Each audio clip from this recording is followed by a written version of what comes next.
예, 신율의 뉴스 정면 승부 1부 최고의 품격으로 시작할 텐데요. 앞서 말씀드린 대로 더불어민주당 이현주 최고위원 만나보겠습니다.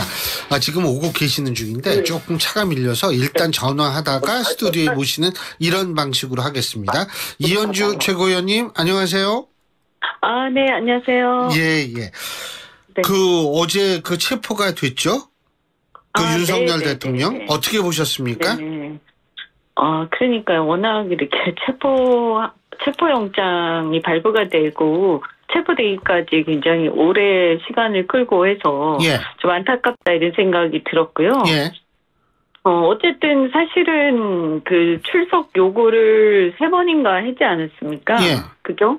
네. 그래서 출석 요구를 했을 때, 진작에 자진 출석을 했으면 좋았을 텐데, 그런 생각이 들었어요. 왜 이렇게까지 했을까? 네. 나중에 보니까 자기가 출석하겠다, 이제, 체포하러 가가지고 그 앞에서 그렇게 얘기한 모양이던데요. 그죠? 네. 예.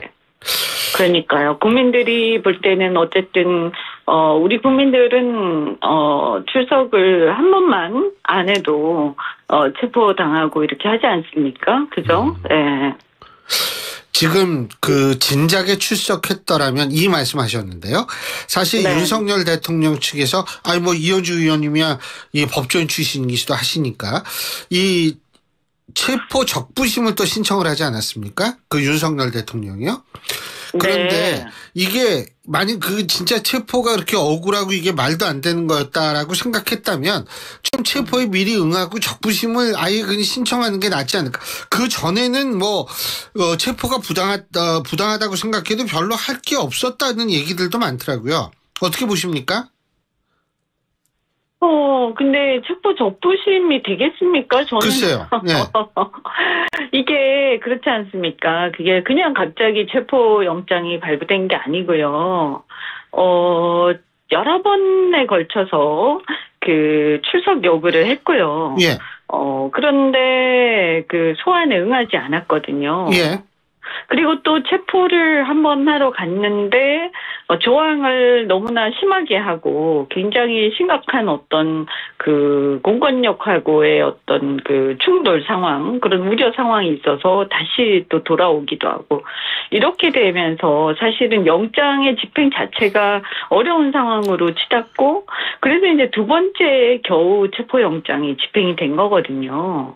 그래서 이런 상황에서 체포 적부심이 과연 받아들여질까요? 저는 상식적으로 전혀 받아들여질 가능성이 없다 이렇게 보이거든요. 예. 그래서 이게 변호사들도 당연히 이제 윤석열 대통령도 변호사 그러니까 법률가니까 잘 알겠지만 이게 그렇게 해가지고 이렇게 애초에 이렇게 체포 적부심하고 이렇게 할 게 아니라 사실은 자기 발로 가서, 이게 체포라는 게 그렇거든요.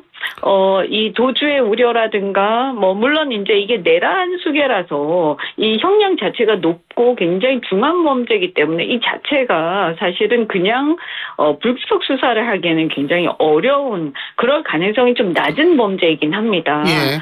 그럼에도 불구하고 그 외에 보면, 도주 우려 또는 여러 가지 재질의 상황이라든가 이 전후의 사정들을 보거든요. 법원에서는요.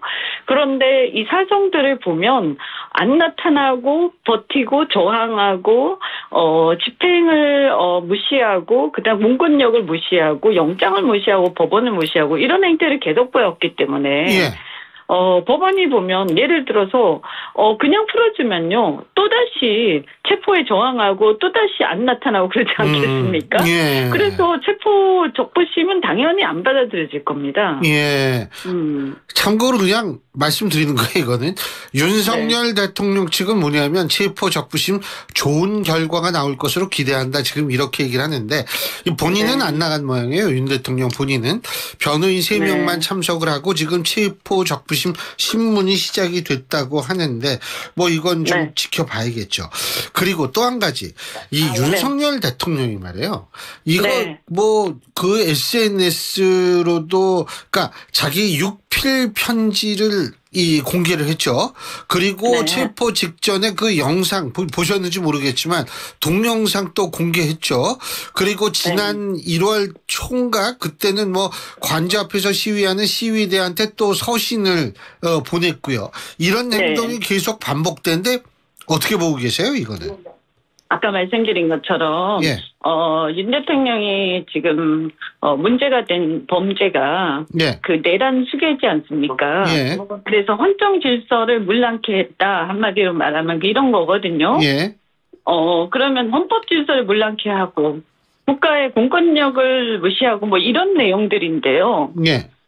그러면 지금 보면 자신이 이제 예를 들어서 뭐 저는 그게 너무나 우리 국민들이 그 생중계로 다 봤기 때문에 예. 이 개헌군들이 들어오고 국회를 막 들어와서 유리창을 깨고 하는 장면 다 봐서 사실은 어떤 거기에 대해서는 의심의 여지가 없어요. 예. 그럼에도 불구하고 거기에 대해서 어떤 변명이라도 하려면 자신의 의도라든가 뭐 이런 것들요. 예.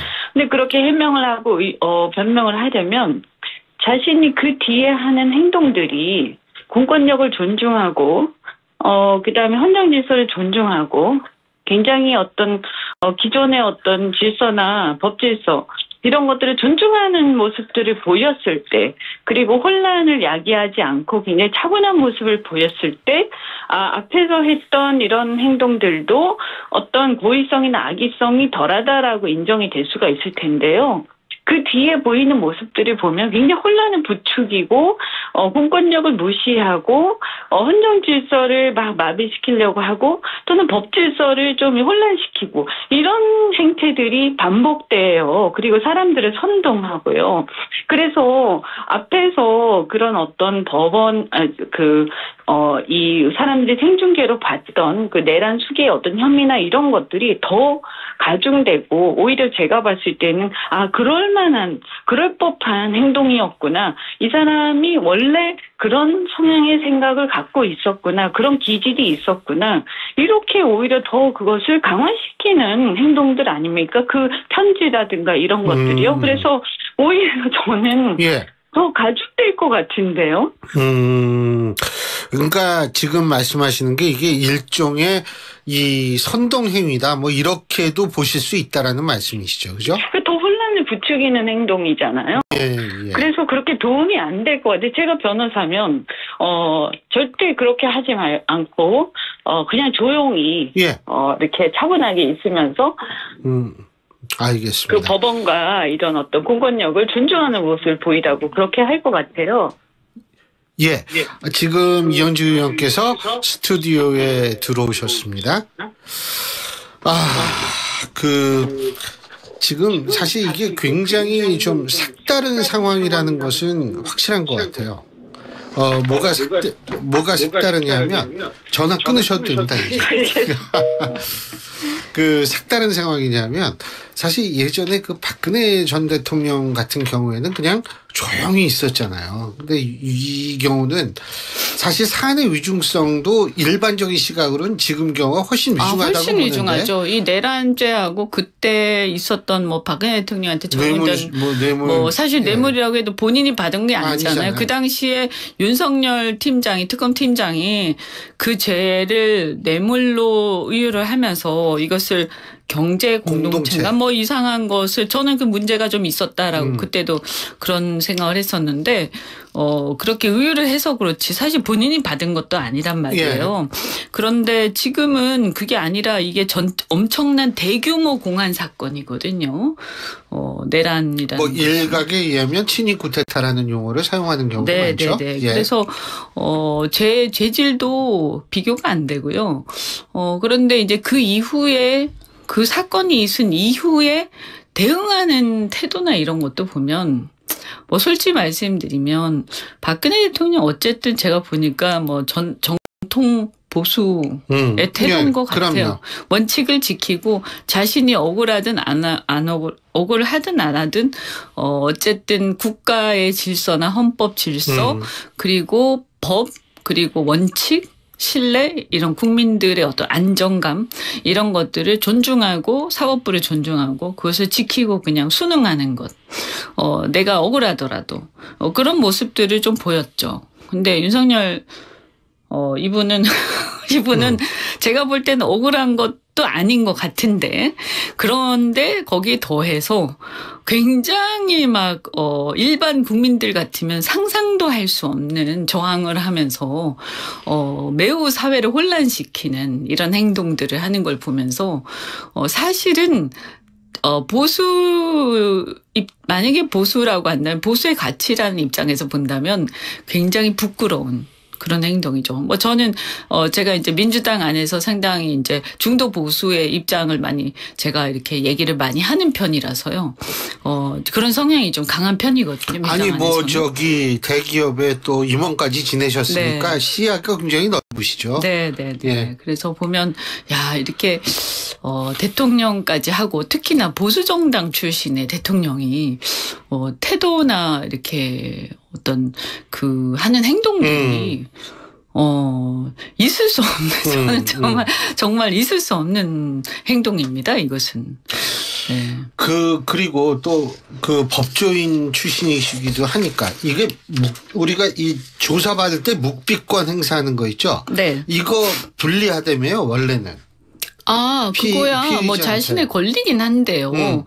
자신의 권리이긴 합니다만 수사하는 사람이나 사법부에서 그걸 좋게 볼 리는 없죠. 네, 그것을 좋아할 리는 없지 않습니까? 수사에 도움이 안 되고 그다음에 사법부에서도 뭔가 뭐 끌리는 게 있으니까 말을 안 하지 않겠냐라고 생각을 하겠죠.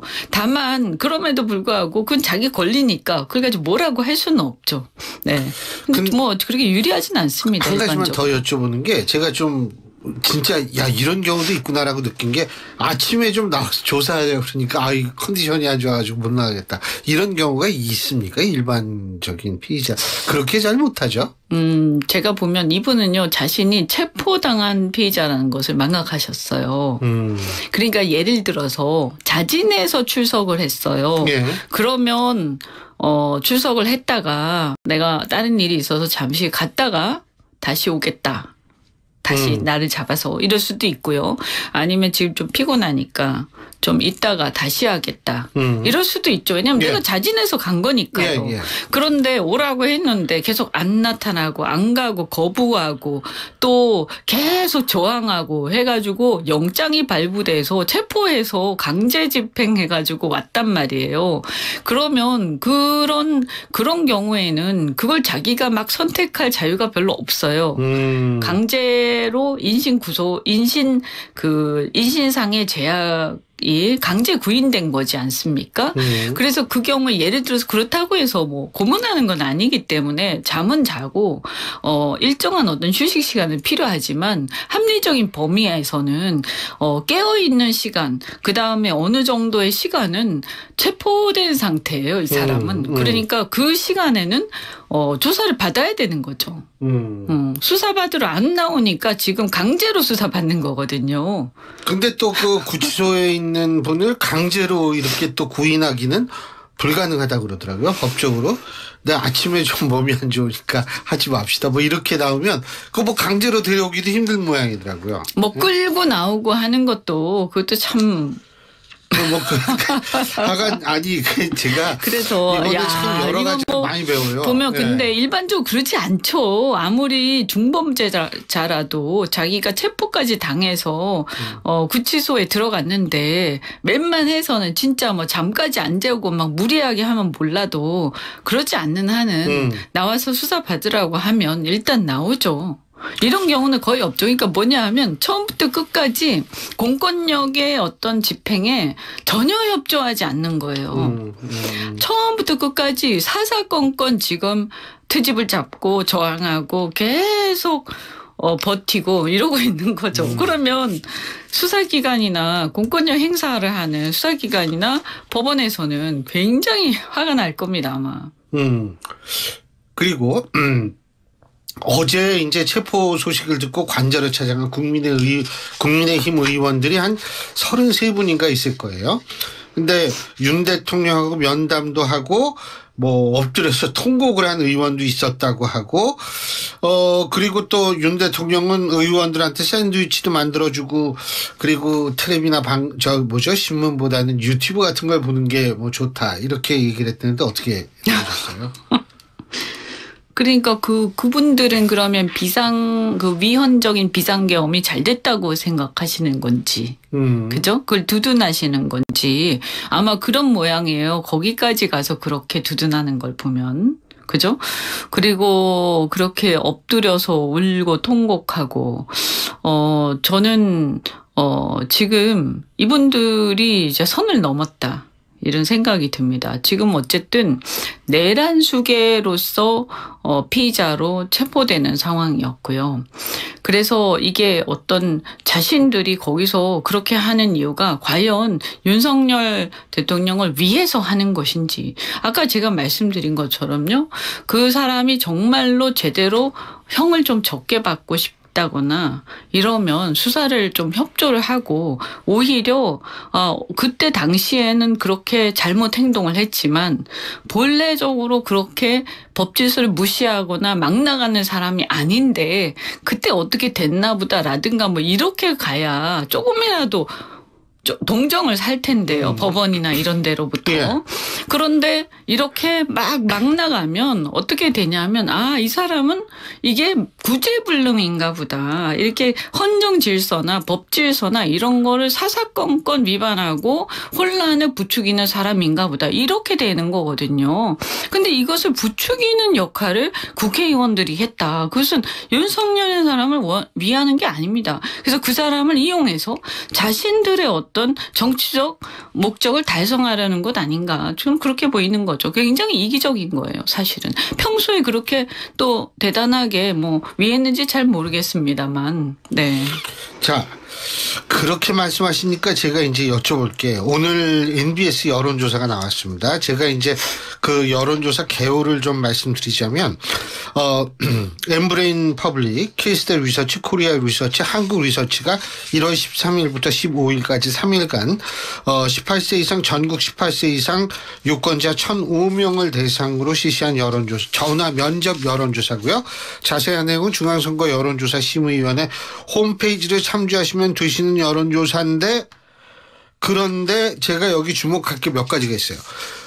정당 지지도를 보면 국민의힘이 35%, 더불어민주당 33% 이렇게 됐어요. 어떻게 보세요? 국민의힘이 또 앞지른 거예요. 이거 어떻게 보세요, 이거?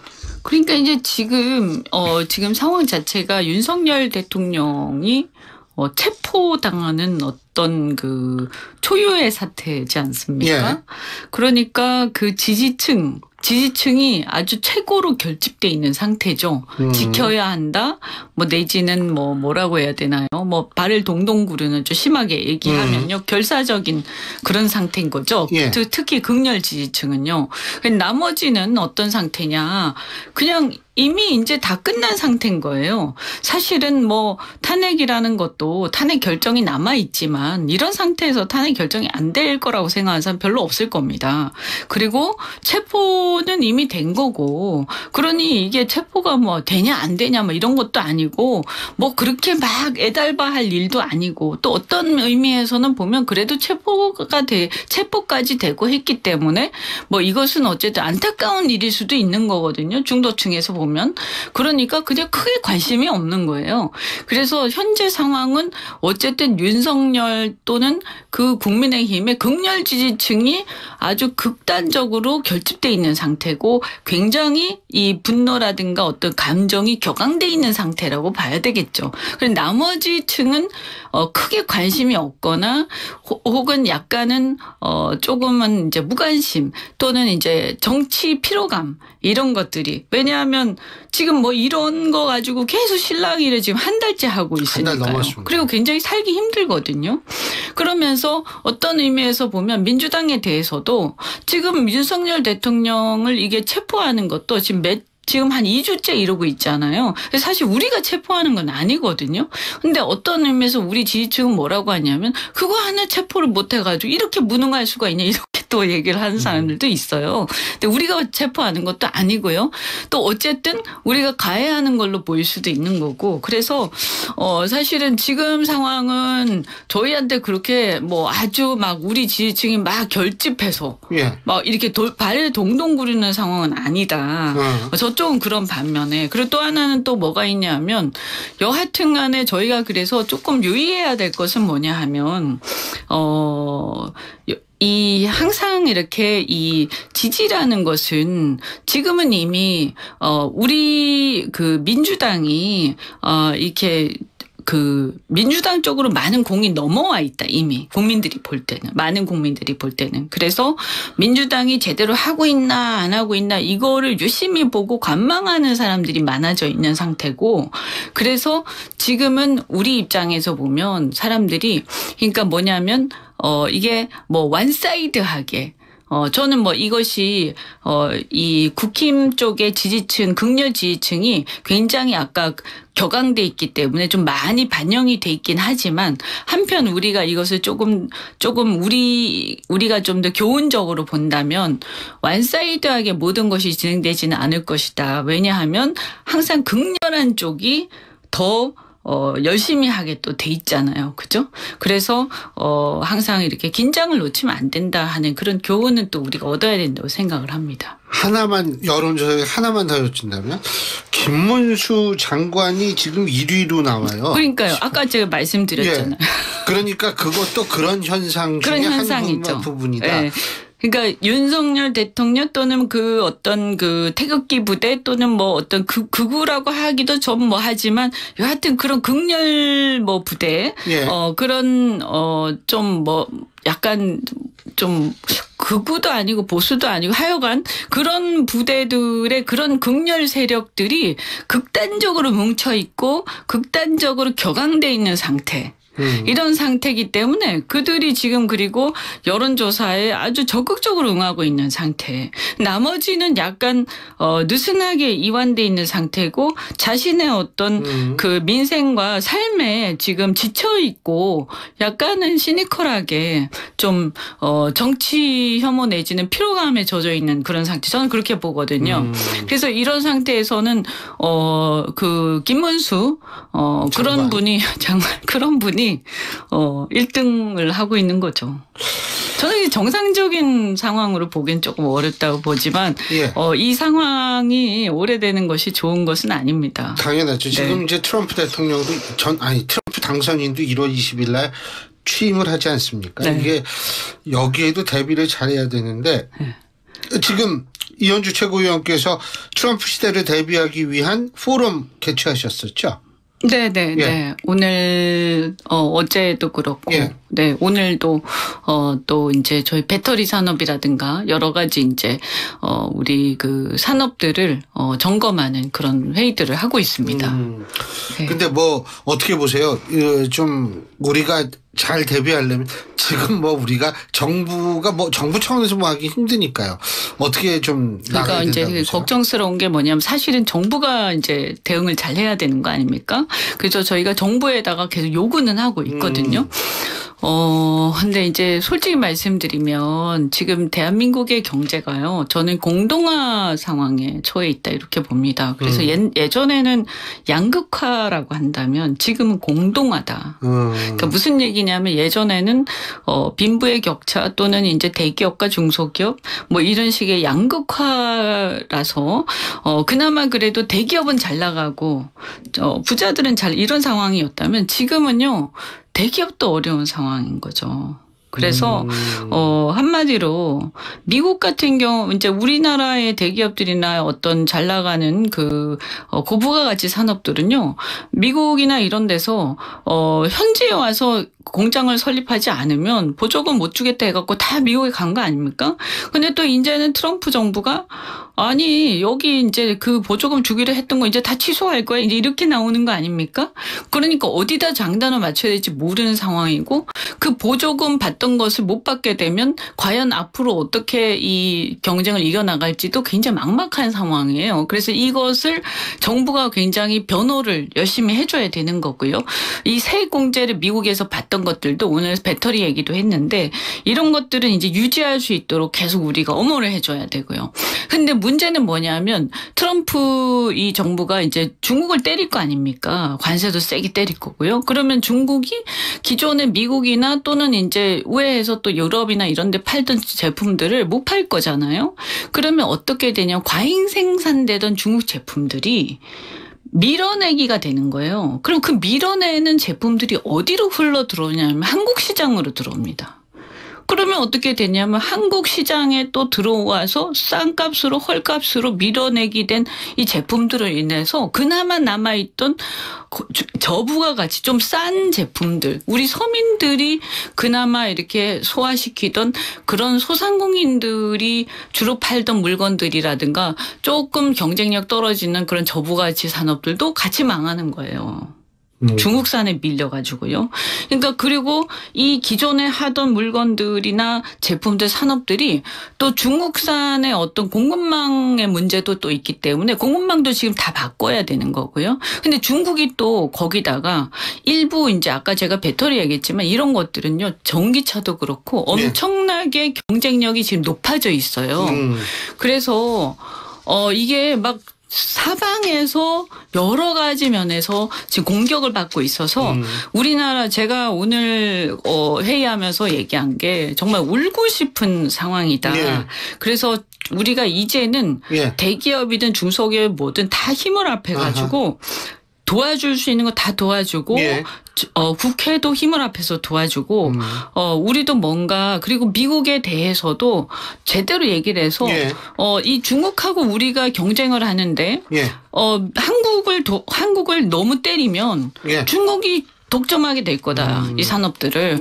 이런 것도 아주 머리를 잘 짜내서 전략적으로 접근해야 된다. 알겠습니다. 네, 할 일이 많습니다. 지금 사실은 맞습니다. 안타까운 게 뭐 이 체포 이런 거는 이제 그만하고요. 알아서 이제 조사 잘 하겠죠. 그죠? 법원도 잘 할 거라고 생각하고요. 우리 이제 이런 문제에 집중해야 된다고 생각합니다. 알겠습니다. 자, 오늘 말씀 여기까지 했죠. 고맙습니다. 네, 고맙습니다. 더불어민주당 이현주 최고위원이었습니다.